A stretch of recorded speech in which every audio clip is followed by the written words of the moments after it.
O livro A Memória de Elefante foi o primeiro a ser editado pelo então psiquiatra. Diz que só vale a pena escrever se for o melhor. Afirma que já ganhou tudo quanto tinha a ganhar. Fala-nos nesta conversa da sua relação com a morte, com a doença, da relação com o pai, com a mãe e com o irmão João. E, sobretudo, não gosta de ser um entre tantos.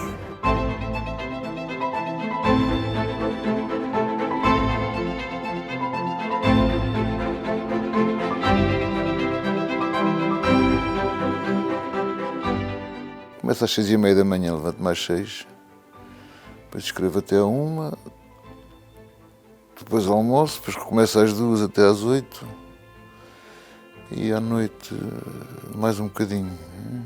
Já vou para a cama a trocar as pernas.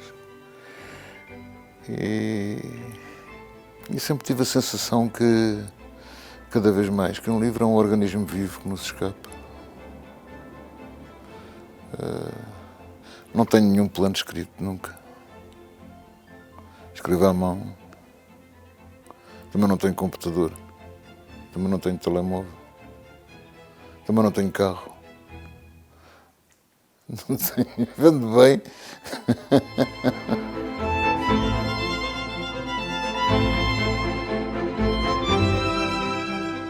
A minha mãe ensinou-nos a ler a todos. Os filhos chegavam aos 4 anos e minha mãe tinha a 4ª classe.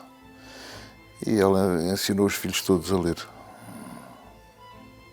Portanto, quando nós íamos para a escola já escrevíamos. Já líamos, já escrevíamos, etc. O meu pai tinha muitos livros. E parecia tão feliz a ler numa família onde o resto da família não lia muito. Mas o meu pai sim, a minha mãe sim. A minha mãe é das poucas mulheres que eu conheço que leram o Proust. E tem a 4ª classe também. E o meu pai, sabe, ele estava já no fim da vida. Este meu irmão que ligou agora, o Miguel, perguntou-lhe o que é que o pai gostava de ter deixado aos filhos. E ele respondeu: o amor das coisas belas. Ou pelo menos das que eu considero belas. Tinha tido uma tuberculose com 3 anos ou 4, passei muito tempo fechado para não pegar a ninguém. E estava para ali e tinha que me entreter sozinho. Aliás, nunca gostei de brincar acompanhado. E pronto, depois comecei a escrever pai com 10 ou 11 anos. Depois percebi que ia ser um grande escritor, mais ou menos por essa altura. E foi assim. Mas não pensava em publicar, nada disso.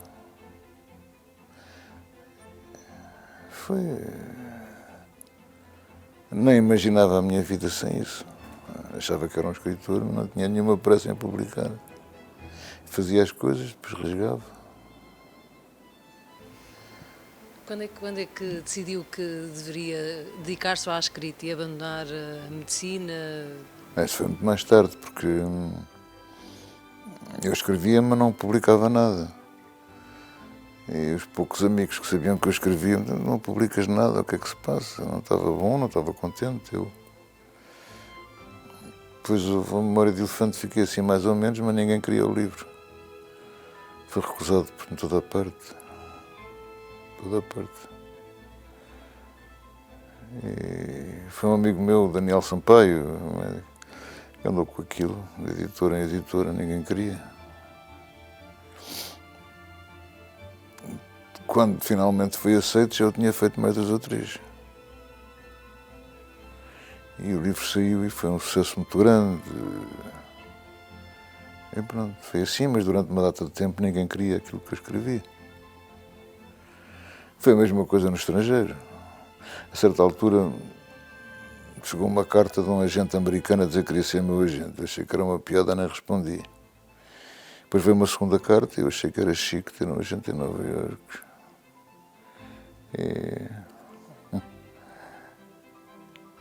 E era a mesma coisa, ninguém publicava. E o agente dizia: você vai conquistar o mundo. Não conquistava nada. Ninguém queria. Até que um dia ele houve um telefonema dele em que ele me diz, só a única coisa que ele disse, Random House.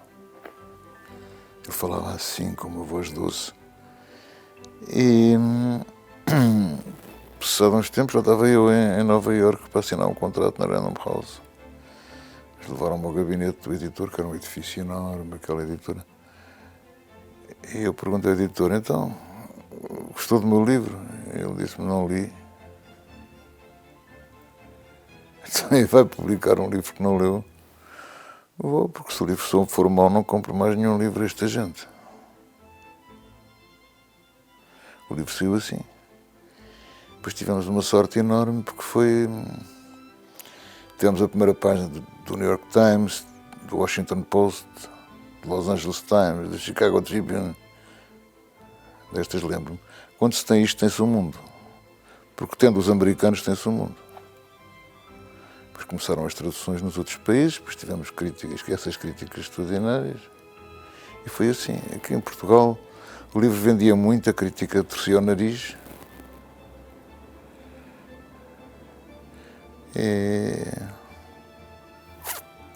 E foi assim.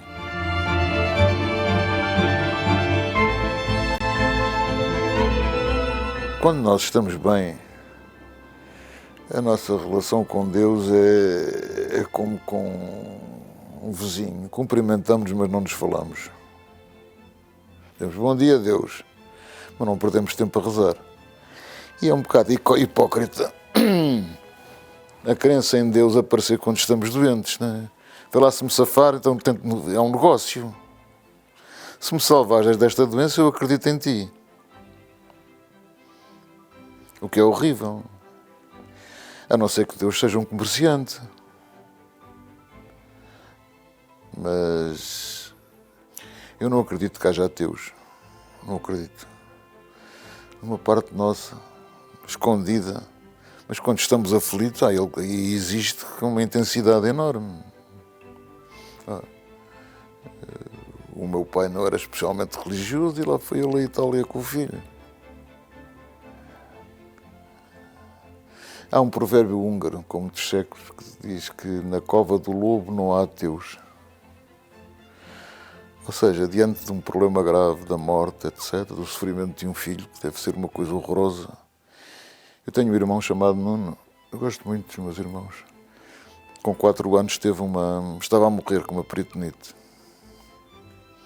Felizmente apareceu um cirurgião.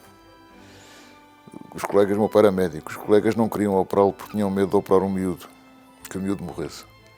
Lembro-me dele na cama a dizer, nunca vou esquecer isto, eu vou morrer e quero o meu paizinho. Ouvir isto rasga-nos todos por dentro.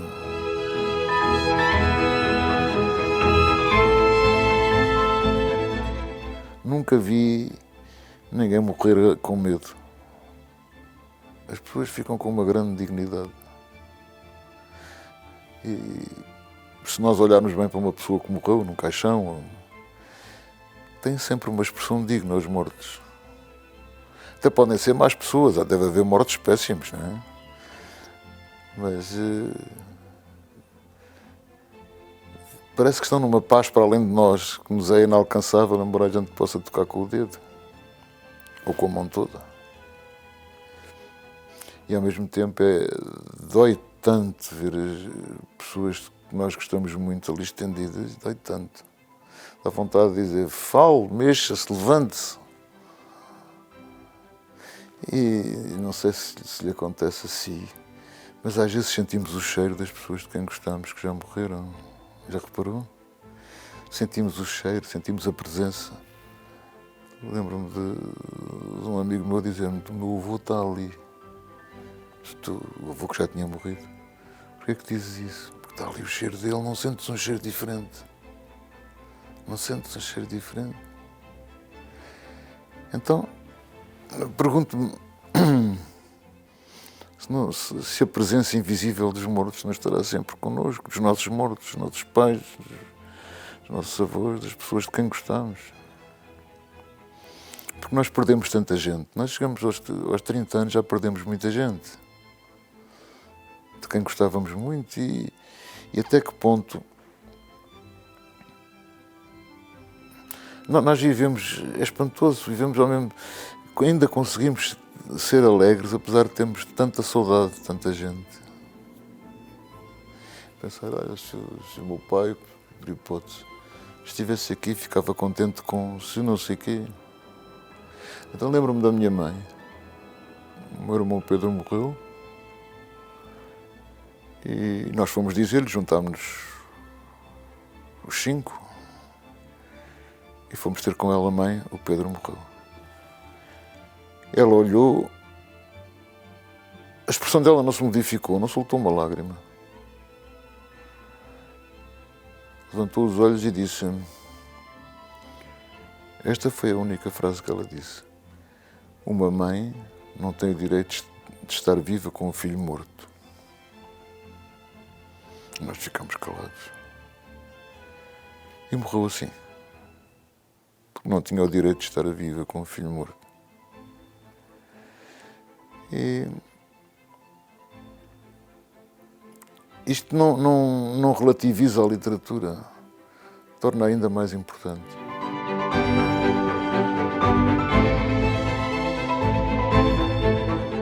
A doença é o pior disto tudo. A pior coisa porque passei foi a doença.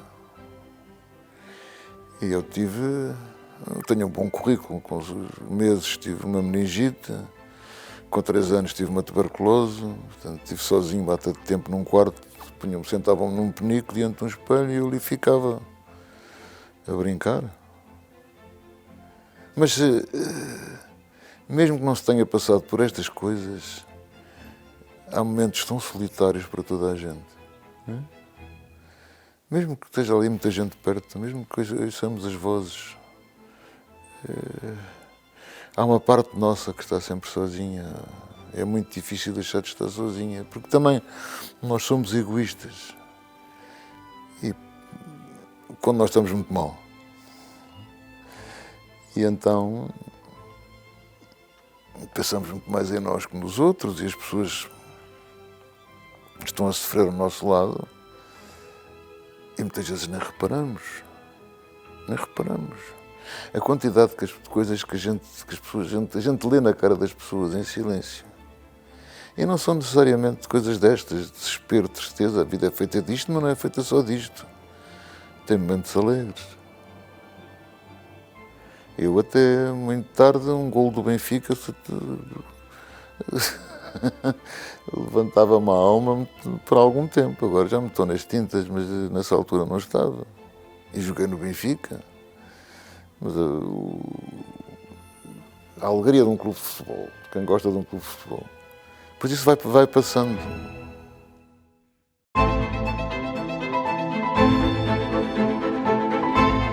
Eu gostava de escrever poesia, mas não tenho talento, portanto não vale a pena. Não tenho, não sou capaz de chegar ao nível de um bom poeta. Eu não sou modesto. Julgo saber mais ou menos o que valho, posso enganar-me. Mas não sou poeta. Não. Poeta é Camões, é Bocage, Antero. Eu não. Sou uma formiga ao pé deles a escrever poesia. Não sei, eu não sou modesto. Mas sou honesto. Mário. Não me posso comparar a nenhum bom poeta, não, que fazem coisas que eu não sou capaz de fazer. Eu comecei por fazer versos, não é? Como todos os miúdos. E até entender que não tinha talento suficiente. Eu só valia a pena escrever se fosse o melhor. Desculpe, mas a diferença aqui é porque é que a poesia há de ser melhor, por exemplo, que um romance bem escrito? É muito diferente. É muito diferente. A poesia é uma rapidinha. Um romance exige anos de trabalho nele. É um trabalho de paciência, teimosia e de alguma, não é preciso muita coragem para aguentar os momentos de desânimo que são muito frequentes. Não é? Isto é uma porcaria, deitar tudo fora, voltar ao princípio, deitar para os cestos de papéis. Eu não tenho cestos de papéis, deito para dentro do caixote de lixo e no dia seguinte ir lá à procura. Estava a fazer um livro chamado Fado Alexandrino, estava de férias no Algarve a fazer o livro. Estava quase no fim de ter tudo fora para o caixote de lixo, estar num aldeamento. Na manhã seguinte lá estava eu à procura daquilo tudo no caixote de lixo, no meio de ovos, restos de ovo, gema de ovo, restos de comida, etc. É um trabalho de paciência e que uma pessoa tem que fazer com humildade, mesmo achando que é o melhor. Só vale a pena escrever se estiver convencidíssima que é o melhor, tiver a certeza que é a melhor, senão não vale a pena. Já há tanta gente a escrever, meu Deus.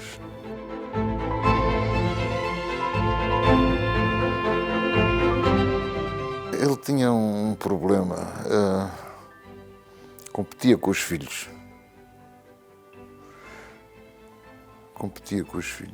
Eu era incapaz de competir com... Não tenho filhos, só tenho filhas. Era incapaz de competir com elas.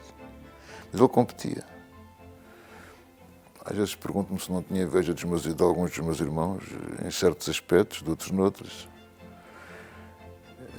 Comigo ele tinha uma relação diferente, era muito mais brutal comigo. O meu pai era violento. E eu devo ter apanhado mais tarefas sozinho do que os outros todos, mas também era eu que fazia as asneiras, que o provocava, etc. Não é? E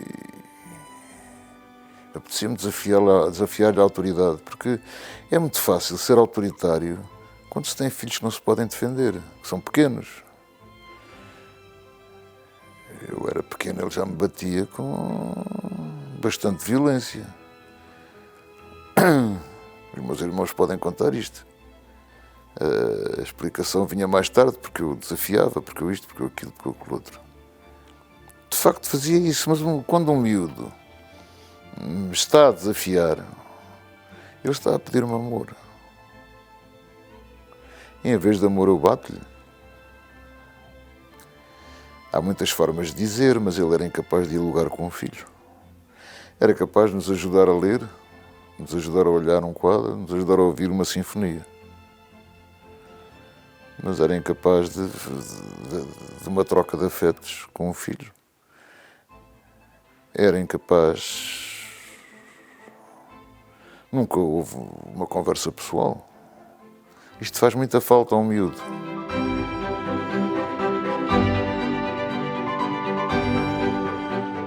Os livros eram como é que eu ia dizer? Uma forma de lutar contra o que é reles, contra o que é ordinário, contra o que é desumano. Depois, mais tarde, chegou a minha vez de ter cancro. Comecei por um cancro do cólon, que foi bem difícil para mim. E depois, isto foi há 10 anos, para 5 anos, tinha um cancro em cada pulmão. A morte é uma puta, e eu decidi que havia de lutar como um cão. Era um cancro, um deles era muito chato, o do pulmão direito.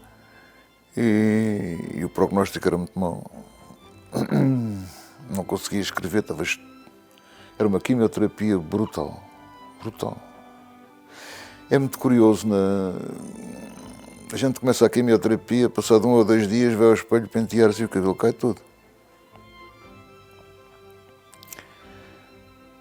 Das 2 vezes fiquei carequinha de tudo. Isso indignava-me. E os efeitos secundários daquele tratamento. Isso indignava-me, mas depois eu perguntava até que ponto tenho eu o direito de me queixar. A quimioterapia onde eu fazia era a Hospital de Santa Maria, era uma sala muito grande, cheia de mulheres e homens a fazerem quimioterapia. E o que eu gostei dos portugueses, nunca vi. A gente entrava e as pessoas diziam boa tarde, a sorrirem, enquanto aquilo despingava no braço. Nunca vi ninguém queixar-se, nunca vi ninguém chorar-se. As enfermeiras eram extraordinárias, as empregadas que nos traziam umas coisas para comer e para beber, porque eram muito generosas, estão em Santa Maria. Um serviço extraordinário, onde fui tratado de uma maneira extraordinária, eu e os outros viajantes. As pessoas chegavam, boa tarde, as pessoas despediam-se, as melhoras, sempre. Nunca vi ninguém chorar, as pessoas portavam-se com um sorriso, mulheres e homens. As mulheres são sempre mais corajosas que nós.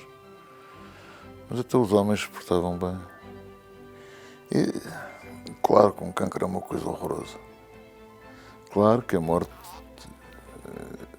está ali. Mas se eu disser que valeu a pena, acho que vai perceber em que sentido eu quero dizer isto. Não era bem o valor que dá à vida, não era bem aquilo que os médicos conseguem, já conseguem muita coisa, felizmente. Era a maneira como mulheres e homens, a dignidade dos portugueses, a dignidade com que os portugueses enfrentavam a doença, a dignidade com que os portugueses enfrentavam a vizinhança da morte e viviam com ela, e nunca se falava, nunca ouvi falar em morte ali. Nunca nenhum falou em morte, sorriam. Não há nada mais bonito que a dignidade. Então as mulheres têm sorrisos tão bonitos quando estão a sofrer. As mulheres têm uma dignidade no sofrimento enorme. Por isso é que são elas a ter os bebês. Ter um bebê é muito complicado. E é difícil. Às vezes lá as ouvi dizer, quando estava em obstetrícia, enquanto não... Aquele malandro, que era o marido, o pai da criança. Aquele malandro, então, enquanto me lembrar disto, não quero nenhum filho, nunca mais vou ter nenhum filho. Claro, passado 2 anos já tinham logo outro, não é? Mas se fôssemos nós homens a ter os filhos, a humanidade acabava num instante.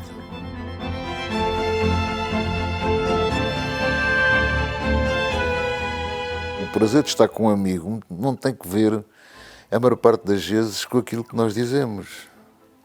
É uma maneira de estarmos juntos diferente, é a sensação de que estamos a conversar no silêncio.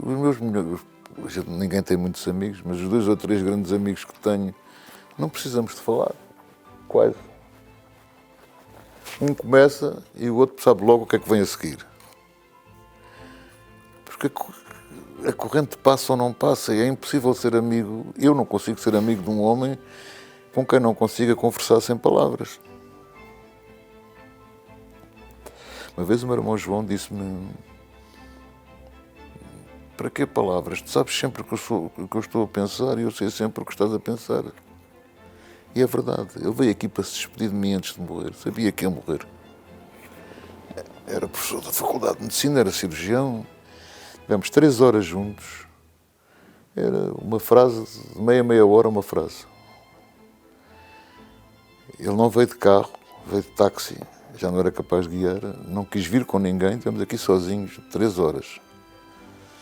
Depois fui acompanhá-lo ao táxi.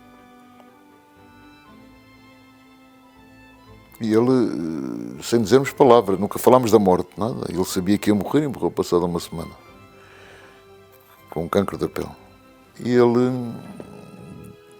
Chegámos ao táxi e ele tocou-me no ombro. Nunca nos tínhamos tocado. Tocou o ombro, tocou-me no ombro e as lágrimas... Ficou cheio de lágrimas. A única frase que ele me disse foi: não digas a ninguém que me viste chorar. Depois virou a cara, sentou-se no táxi e fechou a porta. E eu fiquei lá embaixo no passeio. Tem aquele passeio comprido até ao carro. Já o táxi tinha ido embora há não sei quanto tempo e eu ainda ali estava com ele. E depois só ouvi antes de morrer. E passado meia hora, uma hora, só ouvi morto. E é horrível vermos uma pessoa de quem gostamos muito morta. Eu gostava muito dele, porque vivíamos 2 a 2 no mesmo quarto, não é? Desde pequenos, vivíamos os 2 no mesmo quarto, até sairmos. Ele saiu primeiro que eu. Nunca ninguém me conheceu tão bem como ele, nunca ninguém o conheceu tão bem como eu. Podíamos estar 1 ano sem nos ver, ele depois foi para a América, foi para a guerra. Não havia... Ele não tocava. Não nos tocávamos. Ele era aparentemente muito frio. Porque nós precisamos que nos toquem. E não nos tocamos. E nessa tarde aqui com o João, a última tarde que ele passou comigo, e a primeira que passámos ao fim de tantos anos sozinhos outra vez os 2, como quando vivíamos no mesmo quarto, aquilo foi uma intensidade enorme. Como quando estamos a fazer amor com uma mulher de quem gostamos muito. Sentíamos tão próximos um do outro, tão dentro um do outro, toda a nossa vida. Porque destes 5 anos estávamos os dois juntos no mesmo quarto. Ninguém o conhecia tão bem como eu, ninguém me conhecia tão bem como ele. Porque nós não mudamos. Continuávamos a ter 5 anos ao mesmo tempo. Tínhamos 10, e 15, e 20, e 30. Nós não mudamos. Felizmente que não mudamos. Há lá alguma coisa melhor do que um amigo. Não há. Não há nada melhor do que um amigo. E quando o amigo também é irmão, é melhor ainda. Porque, no fundo, os amigos, os irmãos são aqueles que nos deram, não é? Os nossos pais nos deram para viver. Mas os amigos são os irmãos que nós escolhemos. Daí nós não entendermos, nós portugueses não entendermos uma traição de um amigo. Eu não entendo e não perdoo. Se um amigo me atraiçoasse era porque não era meu amigo. O meu avô costumava dizer-nos: rapazes, um homem pode não ter dinheiro, pode não ter mulher, pode não ter casa, pode não ter emprego. Se tiver um amigo, nunca é pobre. E eu pensava que isto não era verdade e foi. Olha, quando os soldados se punham à minha frente para eu não apanhar nenhuma bala. Já viu isto? A generosidade disto. É uma coisa que não se dá muito valor, é a amizade dos homens. As mulheres compreendem mal a amizade dos homens. Que somos muito fiéis na amizade. E um homem que não é fiel na amizade, os outros homens desprezam. Da mesma maneira que os homens conhecem mal as mulheres em muitos aspectos também conhecem mal os homens. E uma das coisas que os homens têm mais bonitas para mim, mais elegantes, é a amizade. É a amizade. Eu uma vez dizia isso ao João, a este meu irmão: eu compreendo a traição no amor, não compreendo a traição na amizade. A amizade é de uma fidelidade absoluta. E os amigos que tenho, sei que os vou ter até eu morrer, e sei que vão sentir a minha falta, e sei que se vão lembrar de mim. Ao mesmo tempo até é capaz de não ser má ideia morrer primeiro que eles, porque... Lembras daquela canção de Sérgio Godinho? É que hoje fiz um amigo e coisa mais importante no mundo não há. É verdade. É verdade. O que eu devo aos meus amigos? Não só na guerra, ao longo da vida. Isto relativiza muito tudo o resto. O sucesso. Agora tenho tudo. Não há mais nada que não me possam dar. Já recebi tudo. Mas de quem, quando eu morrer, vou ter saudades, é das pessoas de quem gosto, que cá ficam. Os outros vão encontrá-los. Estes lá irão ter. Mas custa-me que demorem muito tempo a chegar. Olha, que isto tem um bom final. E não falamos de livros. Livros é como o amor. A gente faz, não fala.